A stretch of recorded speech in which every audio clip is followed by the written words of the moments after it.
अस्सलाम वालेकुम। आज का जो केस है वो एक सिंपल सा केस है और बहुत कॉमन से केस है। काफ़ी दफ़ा पेशेंट है, उनका बचपन में कोई ट्रॉमा हुआ होता है, वो बचपन में गिर जाते हैं सामने, तो उनका ये वाला जो दांत है, कोई भी एक आगे वाला दांत, वो आपको थोड़ा डार्क येलोइश, कोई ग्रेइश भी लगता है। और उसका रीज़न ये होता है कि आपका जो पल्प है वो या नेक्रोस कर गया है, या पल्पल ट्रॉमा की वजह से जो हेमरेजिक बाय प्रोडक्ट्स निकले हैं वो डेंटिनल टिब्यूल्स के अंदर चले जाते हैं और उनकी वजह से स्टेन हो जाता है दांत। तो ये दांत स्टेन किस वजह से हुआ है? इंट्रिंसिक स्टेनिंग, बाहर से नहीं, इंट्रिंसिक स्टेनिंग। तो इसका सोल्यूशन क्या है? पेशेंट, अगर हमने एक्सरे लिया देखने के लिए, पेशेंट इज़ 25 ईयर्स ओल्ड, ठीक है, पेशेंट इज़ 25 ईयर ओल्ड। तो ये कोई 20 साल से तकरीबन दांत ये है मुंह में, तो 20 या 19 वट। अंदर से हमने एक्सरे लिया है, कैल्सिफाइड है ये, क्योंकि आपको कैनाल को खास नज़र नहीं आ रही, बहुत थिन फिल्म जा रही है। देर इज़ नो इन्फेक्शन, ना अराउंड, ना कोई नीचे पेरिएपिक इन्फेक्शन है। सो बेसिकली कलर का इशू है एंड नथिंग एल्स। पेशेंट को जो है ये पसंद नहीं आ रहा, एक तो ये गैप पसंद नहीं आ रहा, दूसरा उसको ये कलर पसंद नहीं आ रहा। तो वो चाह रहा है कि ये चेंज करना। ये रहता है एक और सिटी में और ये ट्रैवल कर रहा है कहीं और with in the next 2-3 days, ठीक है। तो इसके लिए आपका ट्रीटमेंट ऑप्शन क्या होता है? पहला ट्रीटमेंट ऑप्शन ये है कि आप इसको वाइटनिंग कर दें। जी नहीं, मैंने आपको क्या बताया? प्रॉब्लम पहले देखते हैं क्या है। पेशेंट आपको बता रहा है प्रॉब्लम क्या है। प्रॉब्लम ये है कि ये बचपन में गिरा था और ये इंट्रिंसिक स्टेनिंग है। इसका मतलब अगर स्टेन अंदर है तो आप बाहर वाइटनिंग करेंगे कोई फ़र्क पड़ेगा नहीं, क्योंकि आप बाहर वाइटनिंग जो कर रहे हैं वो एनामल की कर रहे हैं ना। लेकिन प्रॉब्लम तो डेंटिन के अंदर है, कोई वाइटनिंग कर लेंगे कोई खास फर्क नहीं पड़ेगा। दूसरा ऑप्शन होता है स्टेन रिमूवल के लिए एसिड एब्रेजन।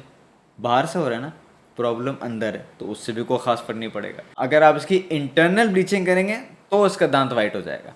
आप इसकी रूट कनाल करेंगे, रूट कनाल के बाद अंदर से सील करेंगे उसका जो चेम्बर है, उसके बाद चेम्बर के अंदर जो है आप डालेंगे हाइड्रोजन पेरोक्साइड या कोई भी ब्लीचिंग एजेंट जो आएगा, और वो उसका अंदर डाल के यू हीट इट, थर्मोकैटालिटिक टेक्निक, या आप 3 से 7 दिन के लिए पेशेंट को भेज देंगे। और फिर जब वो वापस आएगा तो दांत काफ़ी हद तक बेहतर हो चुका होगा, हो सकता है बिल्कुल ठीक हो जाए। तो ये ऑप्शन है सिर्फ जो चलेगा इसके अंदर, इंटरनल ब्लीचिंग। लेकिन उस सारे इंटरनल ब्लीचिंग के चक्कर में हमें टाइम लगेगा एटलीस्ट 3 to 7 डेज़।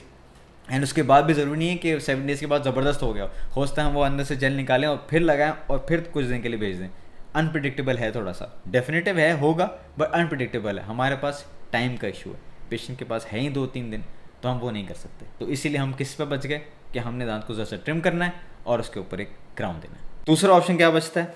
सामने से आप थोड़ा सा ट्रिम करें और उसके ऊपर कॉम्पोजिट विनेयर दे दें। अच्छा, कॉम्पोजिट विनेयर अगर चल तो जाता है, लेकिन आप ज़रा सा ट्रिम करेंगे दांत को तो कलर जो है जितना ज़्यादा डार्क होगा, जितना ज़्यादा ऑरेंज होगा, जितना ज़्यादा ब्लैक होगा, जितना ग्रे होगा, उतना आपको दांत ट्रिम करना पड़ेगा for composite to hide that अंदर का काला शेड। इस केस में इज मोस्ट लाइकली दैट। लेकिन पेशेंट ये भी चाह रहा है कि मैंने हर साल इसको पॉलिश नहीं कराना, मैंने इतना ख्याल नहीं करना, मुझे एक डेफिनेटिव सोल्यूशन चाहिए। Cost is not an issue. तो if that is not a problem, what will we do? अच्छा, जिरकोनिया देंगे या हम PFM देंगे या लेड जिरकोनिया देंगे? मैंने आपको बताया अगर किसी चीज़ को आपने छुपाना है रंग, तो आप जिरकोनिया देंगे।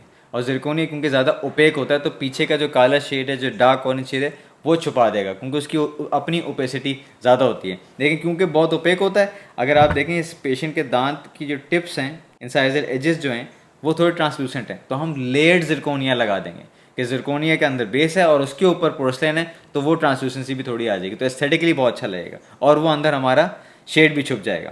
तो हमने यही किया क्योंकि हमारे पास पेशेंट के पास थे ही 3 दिन। इज़ देयर अ चांस कि ये बगैर रूट कनाल के भी चल जाएगा? यस, क्योंकि अंदर से मुझे कैल्सिफाइड नज़र आ रहा है और जब मैंने ट्रिम करना स्टार्ट किया एंड हम पल्प से अभी भी बहुत दूर हैं, ऑल्सो कैल्सिफाइड है, तो देर इज़ अ चांस कि इसको कभी भी कुछ नहीं होगा। अगर होगा, प्लीज़ बेयर इन माइंड कि मुझे इस दांत के थ्रू पीछे से बाद में रूट कनाल करनी पड़ेगी। दैट विल लीड टू जो स्ट्रेंथ है क्राउन की वो थोड़ी सी कम हो जाएगी, but it's my job to tell you beforehand. तो उन्होंने कहा कोई मसला नहीं, अगर फ्यूचर में कभी होगा तो उसके थ्रू आप पीछे से कर लीजिएगा, वर्स्ट कम्स टू वर्स्ट आप चेंज कर देगा। अभी फिलहाल आपकी कोई रूट कनाल की ज़रूरत नहीं है। I said okay good, sign करवा लिया, साइन करवा लिया करें। पेशेंट का दांत प्रेप किया। ऑफ कोर्स आप मेरे क्लिनिक से बाहर नहीं निकल सकते।